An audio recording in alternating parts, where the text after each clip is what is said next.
Good afternoon, I'm Sherman Chow. This afternoon, a woman is in custody and a man has died after a wrong-way crash on the North Freeway near Cross Timbers early this morning.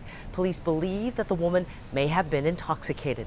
That fatal crash shut down the freeway for hours. Traffic back to normal now. Let's get straight to KHOU 11's Jalissa Garza, who's been along I-45 and Cross Timbers all morning long as HPD investigated. Jalissa.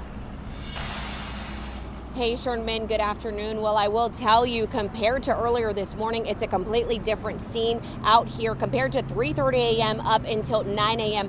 when these lanes all open. Now, I myself was one of the many rerouted onto the feeder exiting Cross Timbers as I drove into work. Now, police worked for hours to figure out what exactly happened. What we do know is a man in his 50s died and a woman is now in custody facing a charge of intoxication manslaughter after hitting that man while she was driving in the wrong direction on 45.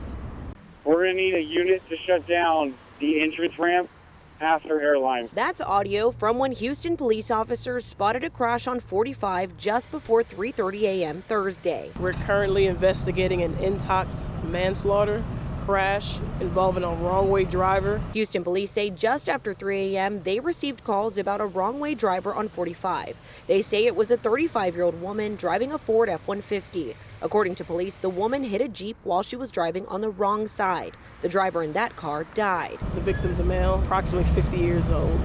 It's just difficult to gauge and avoid someone driving the wrong way, especially when they're impaired, because no one's expecting a car to drive the wrong way on 45. Two other cars were also involved in the crash. One vehicle ended up striking road debris.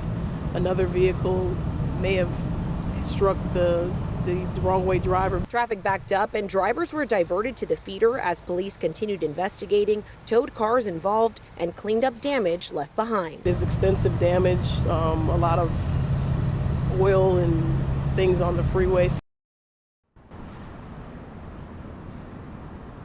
Now, police do say that no one else was hurt, and they do believe that the woman was driving on the wrong side of the freeway for about 10 to 15 minutes. They believe she was coming from downtown, but it's still unclear at what point she entered the freeway and started driving in that wrong direction. Now, in the meantime, HPD does want to remind people to never drive while intoxicated, and they say with the Super Bowl coming up this weekend, they are really pushing that message. Reporting live in the North Side, Jalissa Garza, KHOU 11 News.